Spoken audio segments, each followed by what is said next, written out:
Malam sudah agak larut. Saka dan Ras sepertinya sudah tidur. Tak terdengar lagi suara apapun dari kamar mereka. Begitu juga Bi Imas dan Hanum sudah masuk kamar mereka. Jam 9 tadi, Raisa menyuruh mereka beristirahat.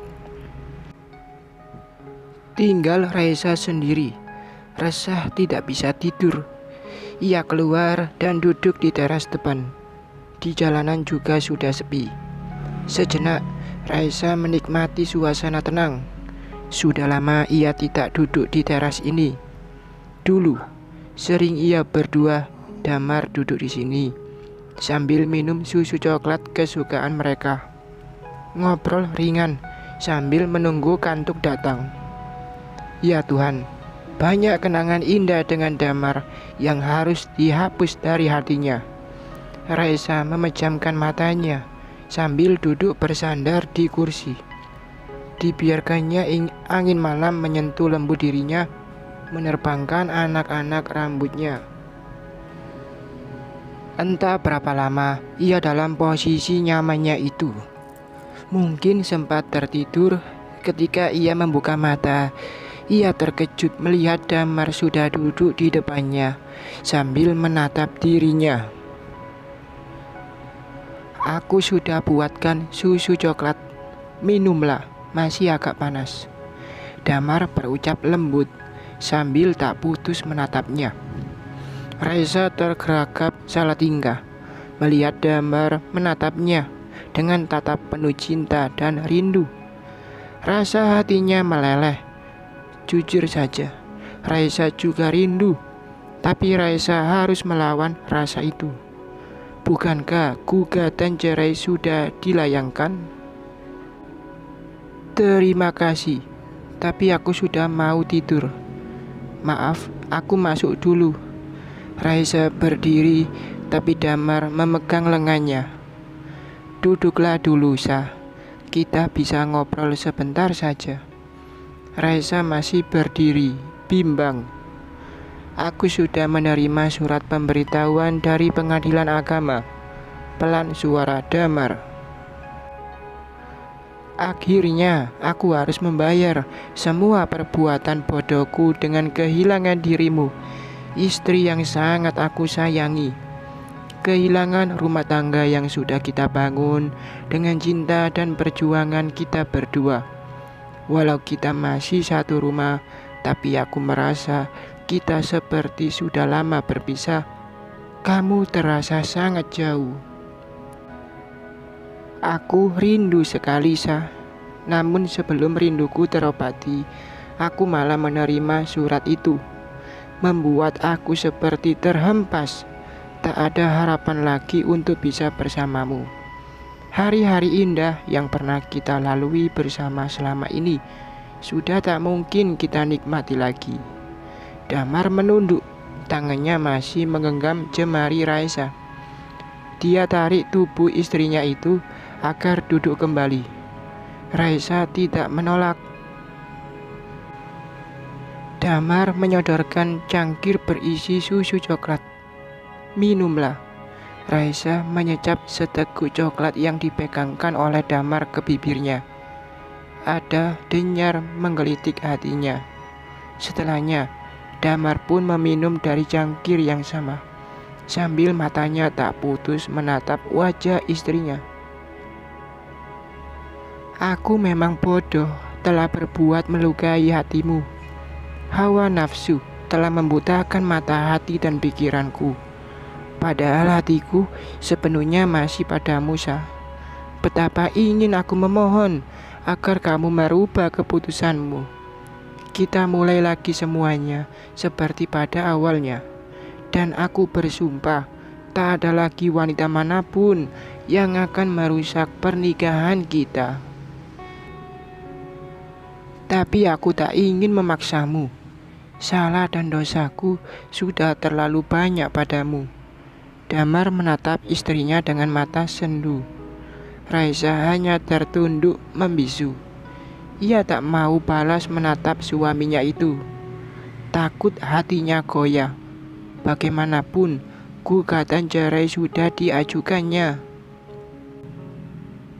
Namun izinkan aku tetap tinggal di sini sampai putusan terakhir nanti ya. Aku ingin menikmati saat-saat terakhir bersama kalian. Raisa mengangkat wajahnya. Menikmati saat terakhir bersama. Artinya, Raisa harus melayani Damar sebagai istri. Wajah Raisa melihatkan Rona tidak suka, dan Damar mengerti itu. Aku hanya ingin berada dekat kalian berdua, kamu dan Saka anak kita. Kamu tak perlu melayaniku. Aku juga tak akan mengganggu aktivitasmu. Tapi tolong bantu aku membujuk Saka agar mau baik lagi padaku. Kehilanganmu sudah membuat aku terpuruk. Sebagian hidupku hancur. Jangan sampai aku kehilangan Saka juga. Kalian berdua adalah belahan jiwaku. Cinta kita menyatu dalam tubuh anak kita itu. Damar mencium jemari istrinya dengan sepenuh hati. Ada air jatuh menetes pada jemari Raisa. Air mata Damar terasa hangat menyentuh sampai ke hati Raisa, tapi tak mampu membasuh lukanya. Raisa tak berkata apapun. Jemarinya masih digenggam oleh suaminya. Kalau dulu saat-saat seperti itu, ia pasti akan menyandarkan kepalanya ke dada suaminya, bersandar dengan nyaman, melabuhkan segala rasa. Ada perih menggores hati setiap ingat masa-masa indah mereka. Ayo kita masuk sayang, udara malam semakin dingin. Kamu tidur ya, sudah larut malam, bisik Damar seraya merangkul bahunya membawanya masuk. Sampai di dalam, Raisa melangkah menuju kamarnya dan membiarkan Damar berdiri mematung menatap dirinya yang menghilang ke dalam kamar. Raisa mengunci pintu kamarnya, melepas tangis yang sudah mendesak sejak tadi, membenamkan isaknya dalam dekapan bantal. Mengapa begitu sakit rasa hati ini melepas apa yang pernah dimiliki selama ini? Bukankah Bunda sering berkata bahwa tak ada yang abadi di dunia ini? Apapun yang kita miliki suatu saat akan lepas dari kita. Misalnya, kita memiliki suatu barang yang sangat kita sayang. Bisa saja suatu saat barang itu akan rusak atau hilang.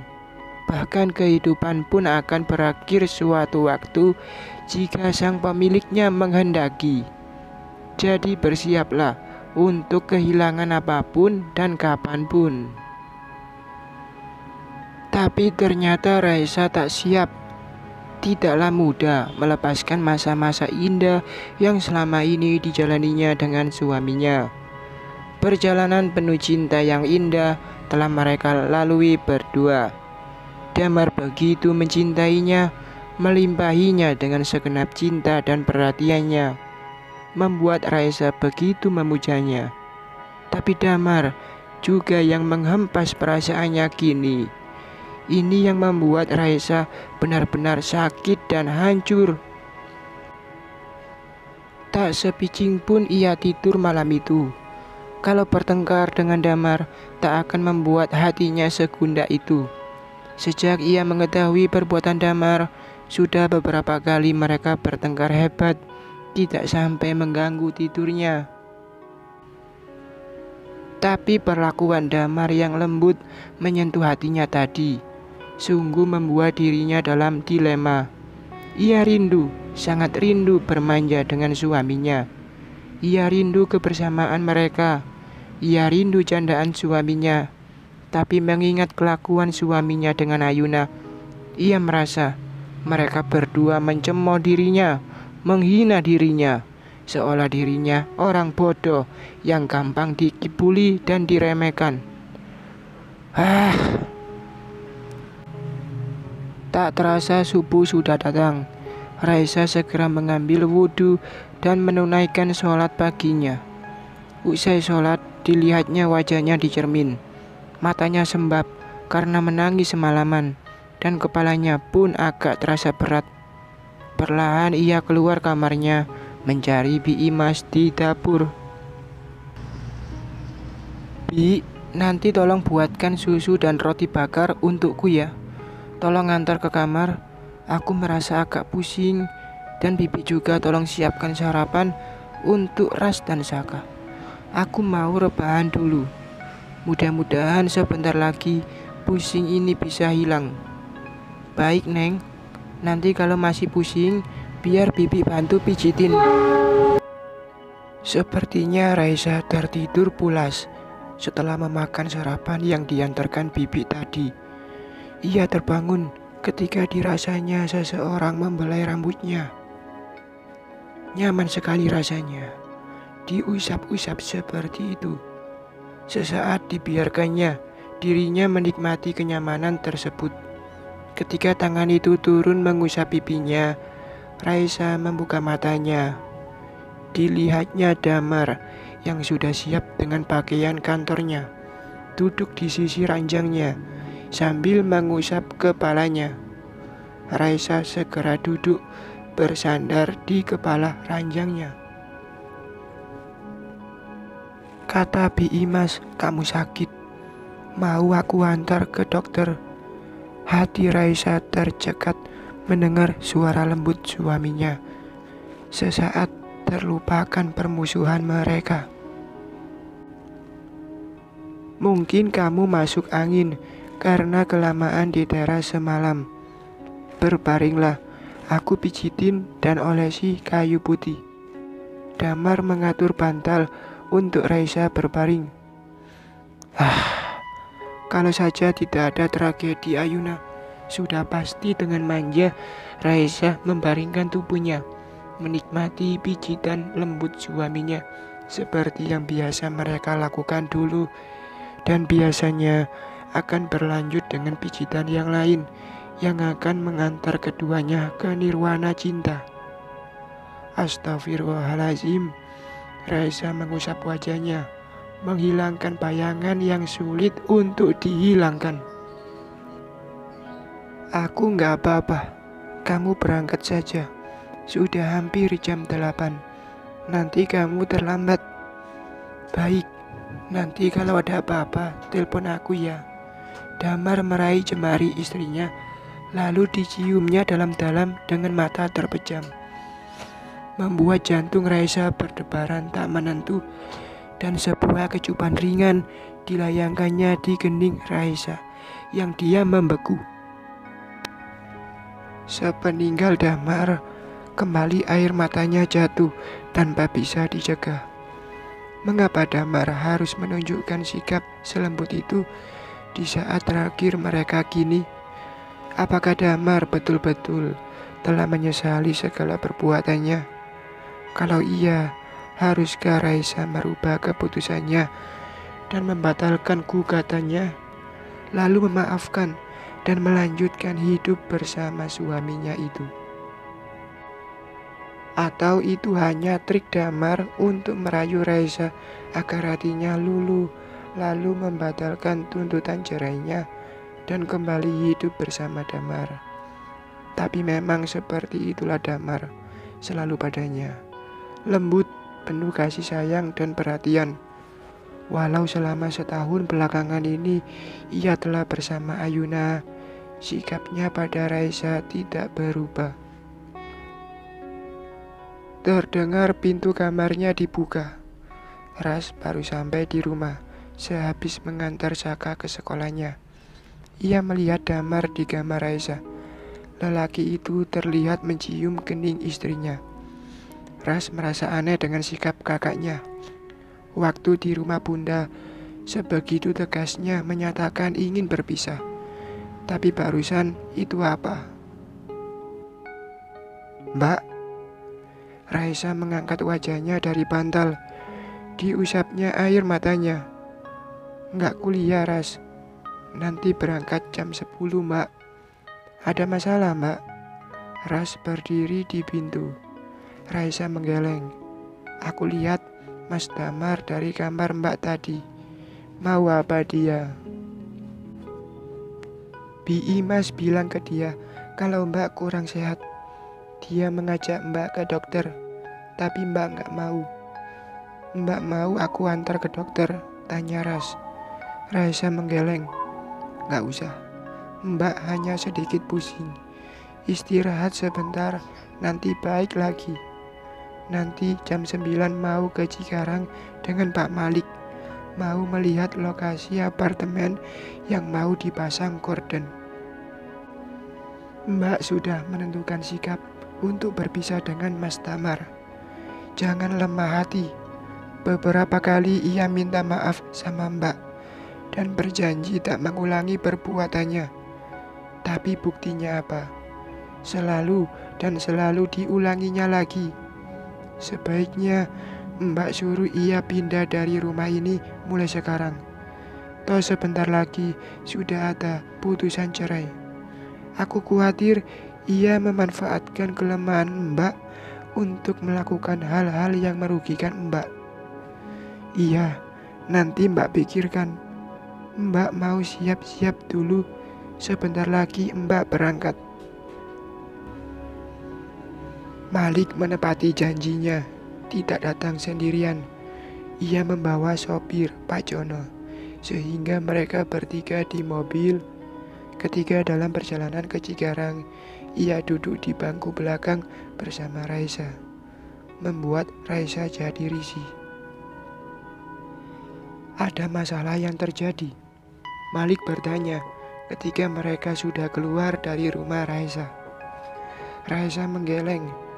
Malik ingat kemarin sore itu berpapasan dengan mobil Damar saat ia meninggalkan rumah Raisa.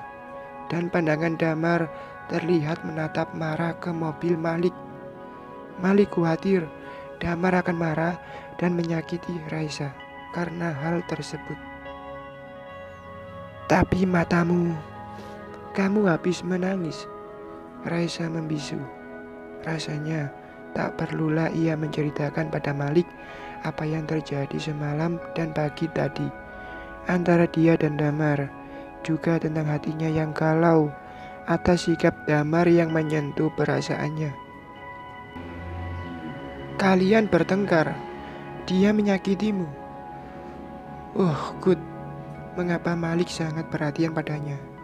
Caranya bertanya menunjukkan besarnya perhatiannya pada Raisa. Dulu Damar juga begitu, penuh perhatian padanya. Tidak, kami tidak bertengkar. Justru belakangan ini ia sangat baik memperlakukan aku. Mungkin ia ingin meninggalkan kesan baik di saat terakhir kami. Ia berlaku baik padamu. Jangan-jangan ia ingin meraih kembali hatimu agar kamu membatalkan gugatan ceraimu. Malik jadi merasa khawatir. Entahlah, tapi aku tidak mau lagi bersamanya. Dikhianati itu sangatlah sakit. Mungkin aku bisa memaafkannya, tapi tak akan pernah bisa melupakannya. Alhamdulillah, ada senyum tipis di bibir Malik. Bersambung.